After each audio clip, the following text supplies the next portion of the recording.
This is something very special for my little darling sweetie Charlotte. Hello Charlotte. You requested from Daddy a story called Snow White and the Seven Dwarfs, right? Well, here it is. We're about to start. This is Walt Disney's Snow White and the Seven Dwarfs. See, Snow White? She's cooking something for the Seven Dwarfs.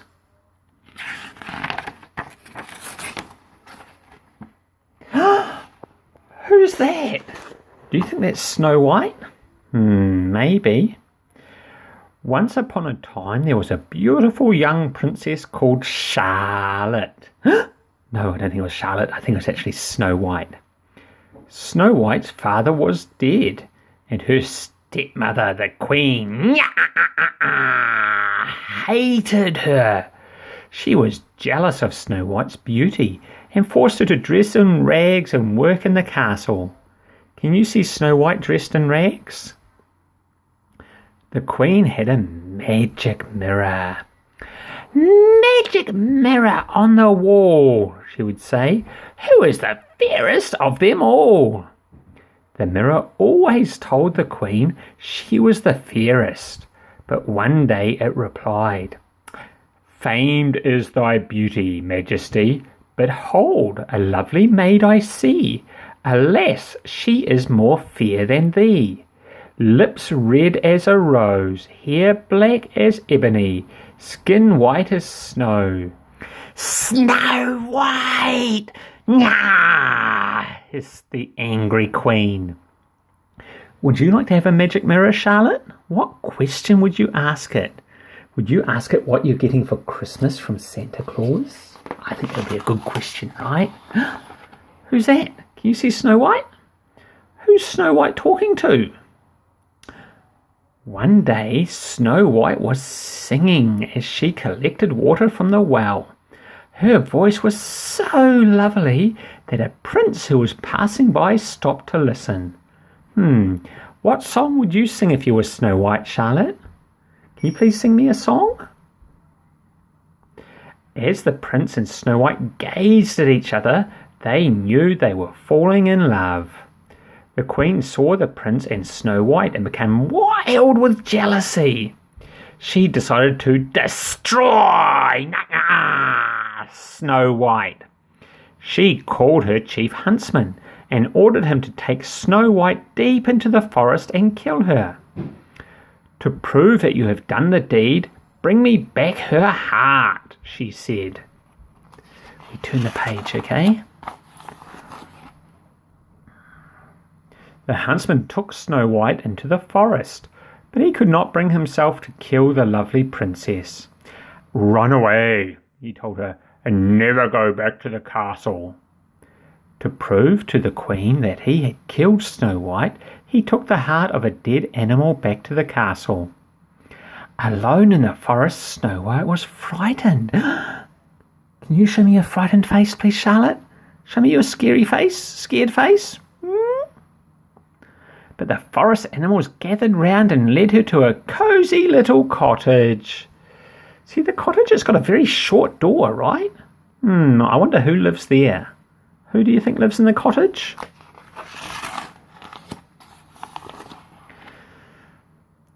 Wow, can you see the dwarfs? I can count. 1, 2, 3, 4, 5, 6. We're 7.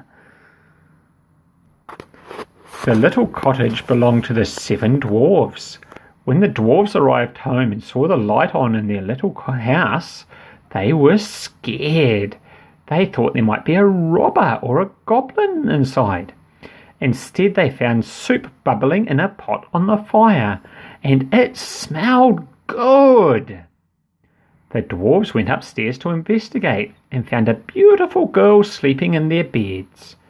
Where do you sleep, Charlotte? Do you sleep in Mummy's bed or with Jejia or somewhere else? Would you sleep on the dwarves' beds like that?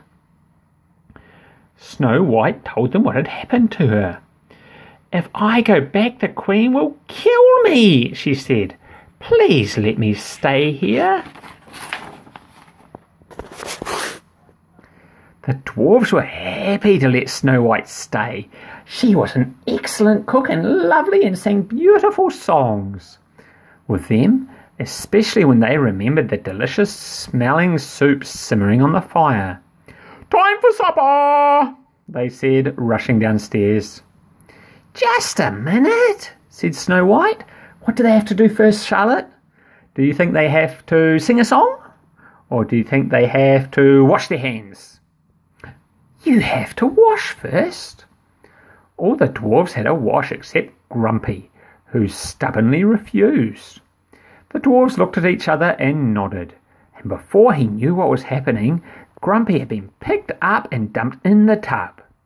As he fumed and fussed, the dwarfs washed him till he shone. "Oh, who's that? She looks angry. Do you think that's the awful queen, the wicked queen?"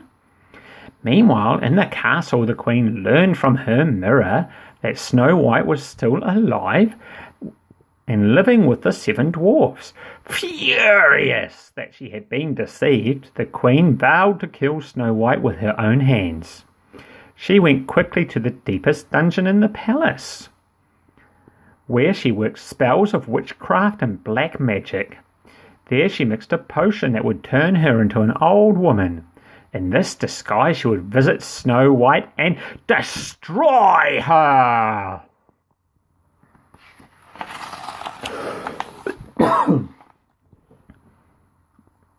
In her secret chamber, the queen, now transformed into a toothless old woman, was busy making a deadly present for Snow White.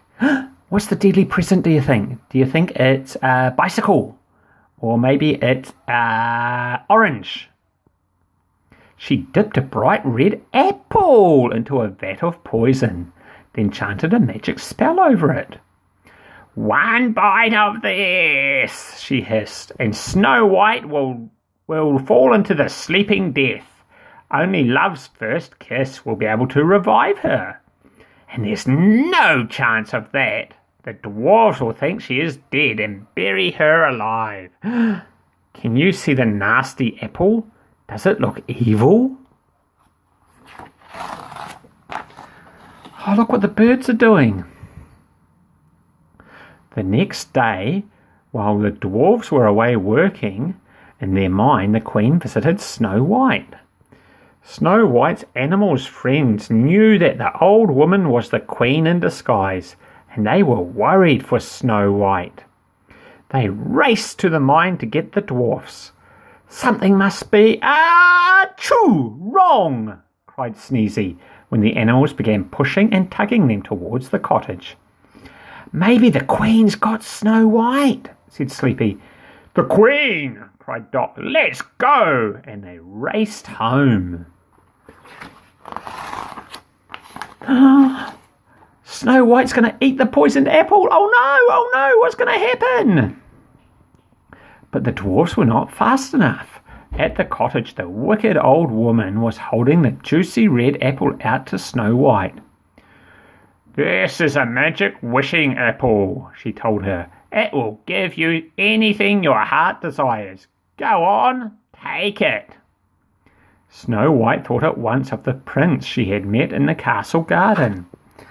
Taking the apple, she said, "I wish that I will meet my prince again, and that together we will travel to his kingdom." Then she took a bite. She moaned softly, "Oh," and fell to the floor. Can you show me a soft moan? How do you moan softly?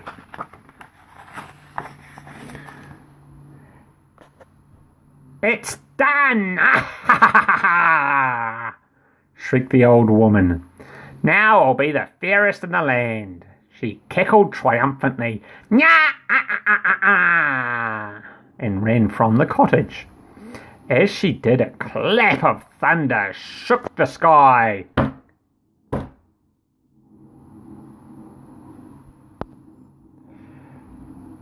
Lightning ripped through the clouds and rain tumbled down. The queen hurried through the woods, eager to return to her castle. But the dwarves had arrived. See the dwarves chasing the queen? They chased the Queen up a rocky hill and onto a cliff overhanging a deep ravine.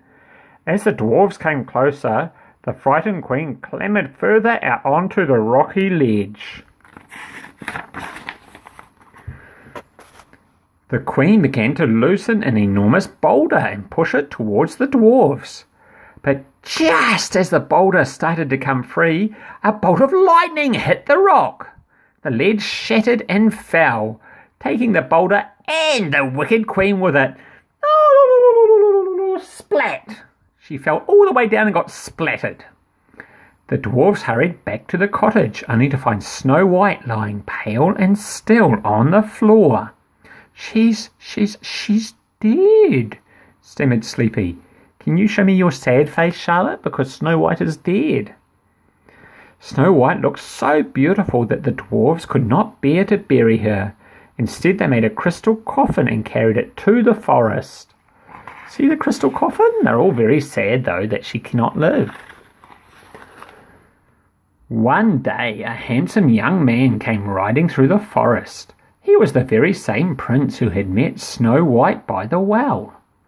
When he saw her lying in the coffin, he climbed down from his horse and knelt beside her. He bent over her still body and kissed her tenderly. All at once, Snow White's eyes opened. She was alive! When she saw the prince, his face lit up with joy. As the dwarfs cheered and danced with happiness, the prince took Snow White in his arms. And you know what they did? They lived happily ever after. The end.